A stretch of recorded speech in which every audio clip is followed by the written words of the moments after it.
নতুন বছরের প্রথমেই নক্ষত্রের পতন টেলিপাড়ায়। হঠাৎই নেমে এলো শোকের কালো ছায়া।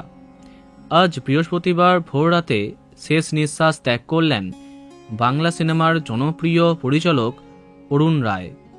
দেবের সাথে বাঘাযতীন সিনেমা করবার সময় তার প্রথমবার ক্যান্সার ধরা পড়ে। গত 1 বছর ধরে এই রোগের সাথে লড়াই চালিয়েছেন তিনি। তবে ক্যান্সার তাকে আক্রমণ করলেও ভয় পাননি পরিচালক। দেবের সাথে সিনেমার প্রচারেও তাকে দেখা যায়। প্রথম থেকেই তার মধ্যে ছিল আত্মবিশ্বাস। গত বছর সেপ্টেম্বর মাসে দ্বিতীয় কেমো নেবার পরে তিনি অনেকটাই ভালো হয়ে গেছিলেন, কিন্তু ক্যান্সার যে তাকে আস্তে আস্তে গিলে নিচ্ছে তা কেউ বুঝতে পারেনি। সম্প্রতি ফুসফুসে সংক্রমণের জন্য আরজিকর হসপিটালে ভর্তি করা হয় তাকে। পরিচালককে দেখতে ছুটে যান দেব। অনেক তারকাদেরও এদিন দেখা যায়।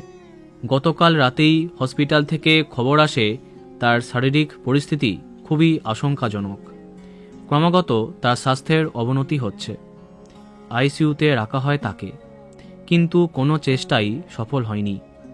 সবাইকে কাঁদিয়ে না ফেরার দেশে পাড়ি দিয়েছেন বাংলা সিনেমার জনপ্রিয় পরিচালক অরুণ রায়। তার প্রয়াণে শোকস্তব্ধ বাংলা সিনেমা জগৎ। ওনার আত্মার চিরশান্তি কামনা করি।